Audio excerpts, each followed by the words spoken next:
सरकारी इलाजगाहों को ठेके पर देने का ये मामला है। ग्रैंड हेल्थ अलायंस का चेयरिंग क्रॉस पर धरना 21वें रोज भी जारी। धरने में शोबा सेहत के 23 प्रोग्राम और तंजीमों के अरकान शामिल हैं। मुतालबा की मंजूरी तक हमारा धरना यूं ही जारी रहेगा, मुजाहिरीन की जानिब से ये कहा गया है। और मुजाहिरीन का कल वज़ीर आला हाउस की जानिब मार्च का इंतहा भी दे दिया गया। सरकारी इलाज गाहों को ठेके पर देने का मामला है। ग्रैंड हेल्थ अलायंस का चेयरिंग क्रॉस पर धरना आज 21वें रोज भी जारी है, जबकि धरने में शोबे सेहत के 23 प्रोग्राम और तंजीमों के अरकान भी इस वक्त शामिल हैं। मुतालबा की मंजूरी तक हमारा धरना यूं ही जारी रहेगा, मुजाहिरीन की जानिब से ये कहा गया है। तलहा अशरफ हमारे साथ मौजूद हैं, धरने से उनसे डिटेल्स हासिल करेंगे। तलहा, बताइएगा इस वक्त आप क्या सूरत हाल देख रहे हैं धरने से? जी बिल्कुल, इस वक्त मैं माल रोड चेयरिंग क्रॉस पर मौजूद हूं, जबकि 21वें रोज़ भी आज ग्रैंड हेल्थ अलायंस की जानिब से सरकारी इलाजगाहों को ठेके पर देने के खिलाफ धरना जारी है। 21 रोज़ हो चुके हैं, जबकि अभी भी यहाँ पर ख़वातीन भी मौजूद हैं, मर्द हजरात भी मौजूद हैं। एतवार का रोज़ है, इसलिए मुजाहिरीन की तादाद थोड़ी आज कम है, लेकिन उनकी जानिब से यही कहा जा रहा है कि आने वाले दिनों में भी ये धरना इसी तरह जारी रखेंगे।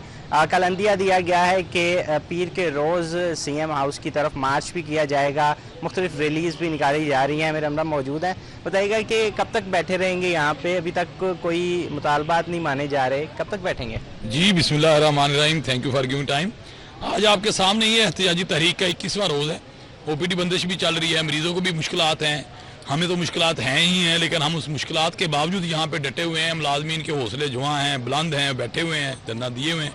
मुतालबा एक ही है कि आउटसोर्सिंग और निजकारी जो है BHU RSC की वो नहीं होनी चाहिए। और अभी तक हुकूमती बेइज्जती ऐसे बरकरार है कि जैसे उनके कान पे जूं तक नहीं लगी। और अब मजबूरन हमारे जितने भी हेल्थ के एम्प्लॉइज़ हैं, एजुकेशन के एम्प्लॉइज़ हैं, क्लरिकल स्टाफ है, महकमा ज़राअत के लोग हैं, तमाम जो हेल्थ की जो सरकारी तंजीमें हैं, उन्होंने कल हमारे साथ इजहार हमदर्दी करते हुए यहाँ पे पहुँचना है। और यहाँ पे फिर हमने एक एहतजाजी लॉन्ग मार्च करना है, जो कि पंजाब असम्बली से CM हाउस तक जाएगा। उस एहतजाजी लॉन्ग मार्च को हमने वाइट कोट मार्च का नाम दिया है कि वाइट कोट्स की जो इज़्ज़त बचाई जाए।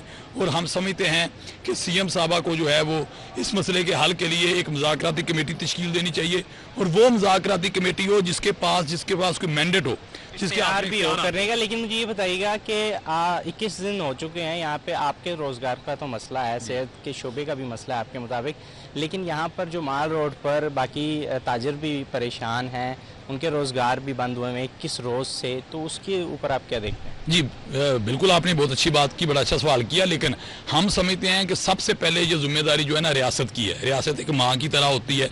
रियासत की जो जिम्मेदारी है कि उसने बेसिक चीज़, बेसिक नीड जो हमें पहुँचानी है। अब देखिए, जब 1-2 दिन हमारा जायज़ मुतालबा है, अगर हुकूमत समझती है कि हमारा जायज़ मुतालबा है और माल रोड इतने दिन से बंद है, ताजरों को परेशानी है, शहरियों को परेशानी है, तो इसका फिर हुकूमत को इजाला करना चाहिए, इसका हल निकालना चाहिए। क्योंकि ये मुल्क पाकिस्तान है, ये कोई ऐसा मुल्क तो है नहीं कि जहाँ पे हम बोले बगैर हक मिल जाएगा, जहाँ पे हक लेने के लिए बाहर निकलना पड़ता है। बिल्कुल ठीक है, खवातीन की भी तादाद मौजूद है, वो हमेशा यहाँ पर रहते हैं। आप बताइएगा क्या कहेंगी, कहाँ से आई हैं, आपका शोबा कौन सा है और क्या कहेंगी, कब तक बैठे रहेंगे? जी मैं डिस्ट्रिक्ट नारोवाल से आई हूँ और मेरा यही हेल्थ से ही हूँ, तो इंशाल्लाह जब तक मरियम नवाज़ी अपना फैसला वापस नहीं लेती हम यहाँ पे बैठे रहेंगे। बिल्कुल, यहाँ पर कुछ और भी खवातीन मौजूद हैं, उनसे भी बातचीत कर रहे थे। आप बताइएगा कि अभी तक कोई मुतालबात नहीं माने जा रहे, OPDs भी बंद की हुई हैं, मरीज़ भी खवार हो रहे हैं, क्या देखती हैं, आगे क्या करेंगे? देखिए जी, हम पहली कोशिश तो यही कर रहे हैं कि मुतालबात जो हमारे मान ली जाएँ, आउटसोर्स को रोक दिया जाए। अगर नहीं रोकेंगे तो जाहिर है अभी OPD बंद है, तो नेक्स्ट स्टेप जो है वो हमारी जो कायदीन हैं उन्होंने कह दिया है कि हम इंडोर भी बंद कर देंगे, और इस तरह मसाइल आवाम के लिए भी बढ़ सकते हैं और हमारी रियासत के लिए भी बढ़ सकते हैं। लिहाजा आउटसोर्स को जो है वो रोकना बेहतर है। रोका जाए, बिल्कुल। आउटसोर्स को रोकने की वजह से आप कैसे देखती हैं, कैसे कहेंगी, क्या नुकसान होता है? नुकसान क्या होगा? अब ये देखें ना, 21 रोज से हम लोग यहाँ पे मौजूद हैं। मरियम नवाज साहिबा को बिल्कुल उनकी कान पे जूं तक नहीं रहेंगी। अगर वो इस मसले को वापसी नहीं लेती, जो भी नोटिफिकेशन उन्होंने जारी किया कि हम ये निजकारी वाला मसला ख़त्म, अगर वो नहीं करती, तो अभी तो हमारे भाइयों ने, हमारे बेटों ने जो है वो OPD बंद की है, इंडोर बंद करेंगे, और उसके बाद बस वो अपनी माओ के इशारे की देखने, वो फिर एमरजेंसी भी बंद कर देंगे। एमरजेंसी भी बंद कर देंगे, बिल्कुल। यहाँ पर अंदिया दिया जा रहा है कि एमरजेंसी भी बंद की जाएगी, इंडोर भी बंद किया जाएगा। खवातीन भी मौजूद हैं, उनकी जानिब से यही कहा जा रहा है कि आउटसोर्स का जो अमल है उसको फौरी तौर पर रोका जाए। जी, आउटसोर्स के अमल को फौरी तौर पर रोका जाए। तलहा अशरफ अपडेट कर रहे थे, बहुत शुक्रिया।